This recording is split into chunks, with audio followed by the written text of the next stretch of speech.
Now I'd like to have everyone please pay attention for a very special presentation. I would like to invite Maggie Kottman and Wesley Harvey from the Citizens Council's Board of Directors to come to the podium, please.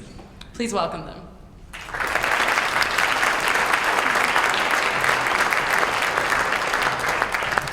Thank you, Julia. Did I get all the letters in there? Yes. I'm Maggie Kottman, Acting Chair of Citizens Council for Health Freedom.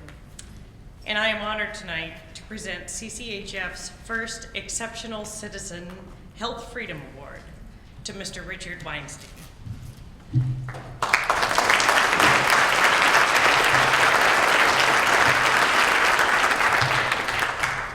Mr. Weinstein is a Philadelphia-based investment advisor who changed the landscape of the Obamacare debate.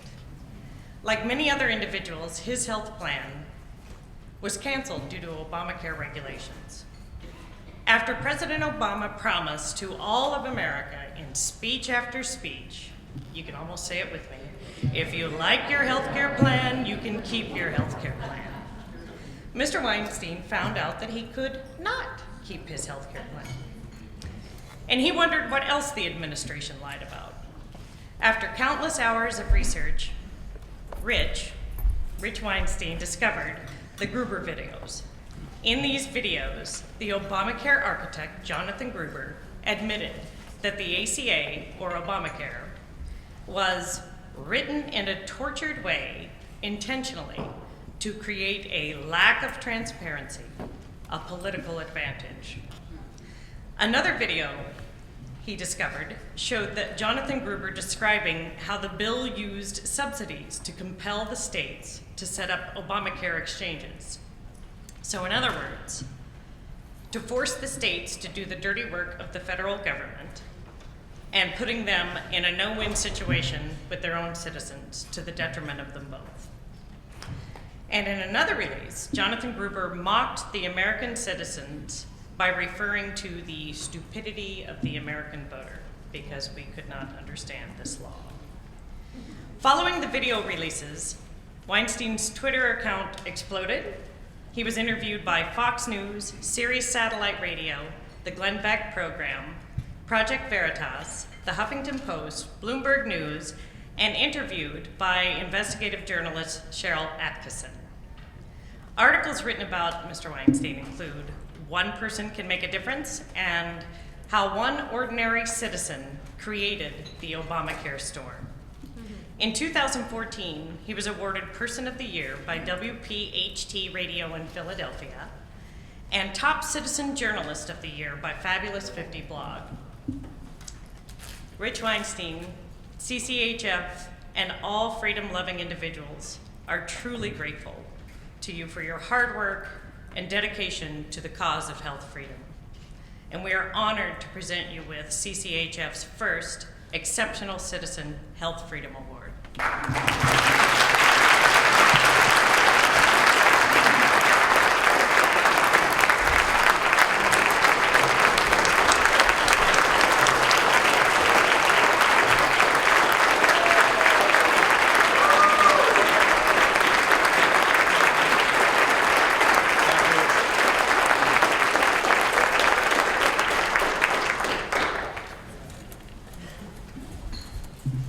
I'm really, really honored to be here tonight. I can't believe I'm actually here.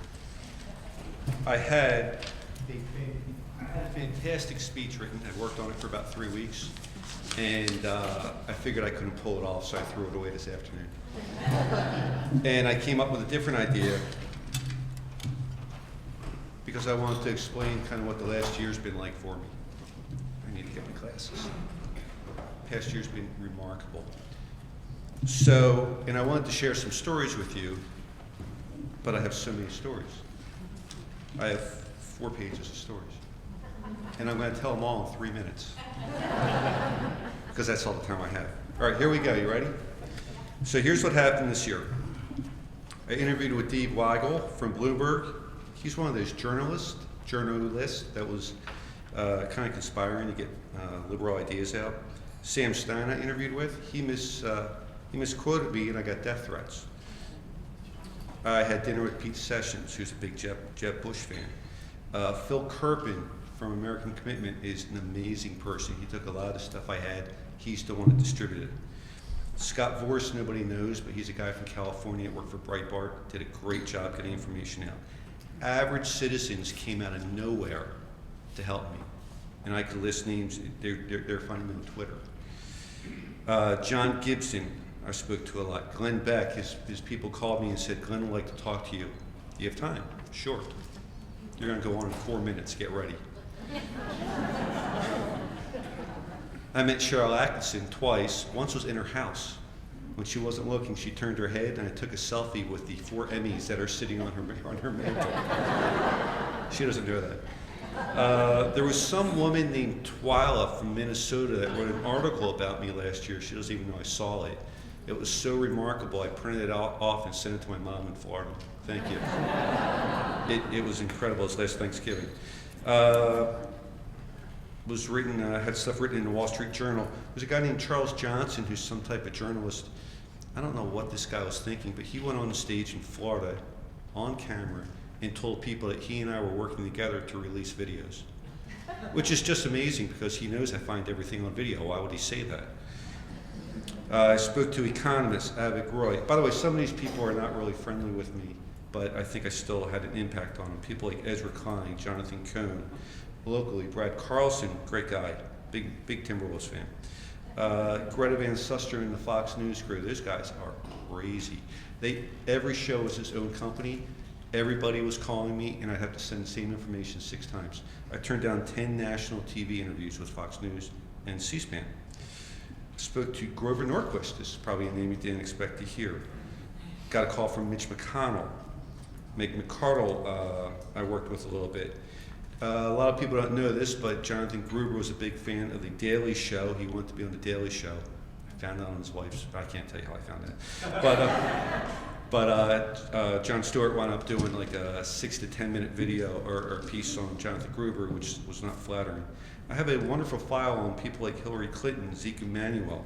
I was involved in a King versus Burwell case tangentially and worked with people like Michael Cannon, Jonathan Adler, Sam Kasman, Ryan Rady, Tom Miller.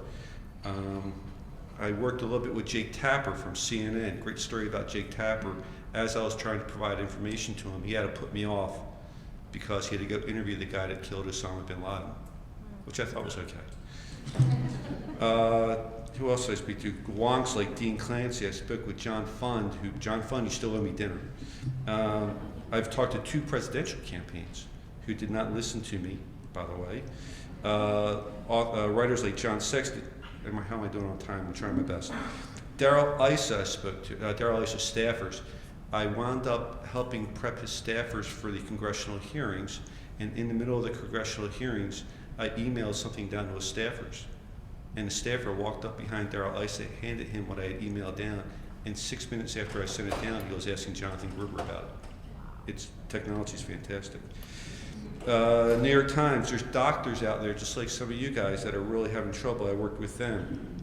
Doug Elmendorf, the former CBO director. Sorry, man, you're out of a job.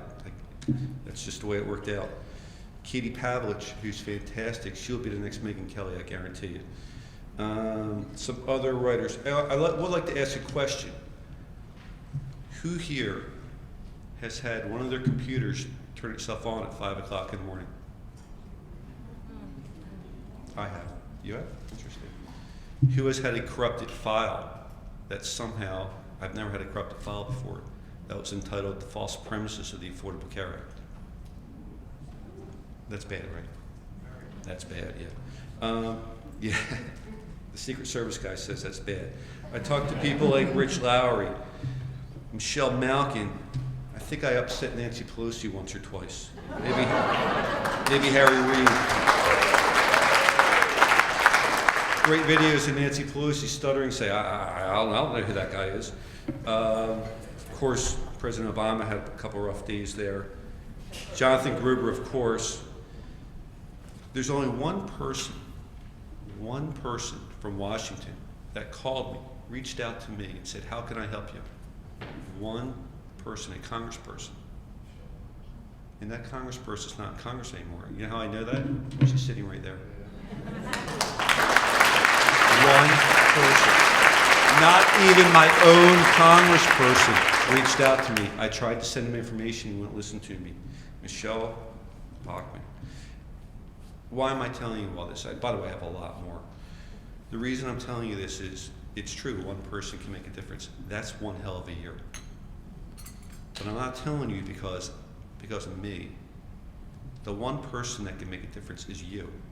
You, was it President Obama said, we are the ones we've been waiting for? He's wrong. You are the one you've been waiting for.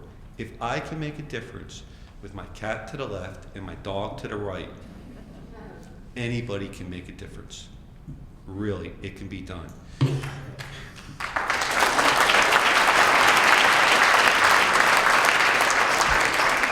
A lot has happened this past year, and I'm going to forget some of it. I've forgotten a lot of it, and obviously a lot has happened, and I'm going to remember a lot of it. But I'm going to tell you right now, the one thing I will always remember.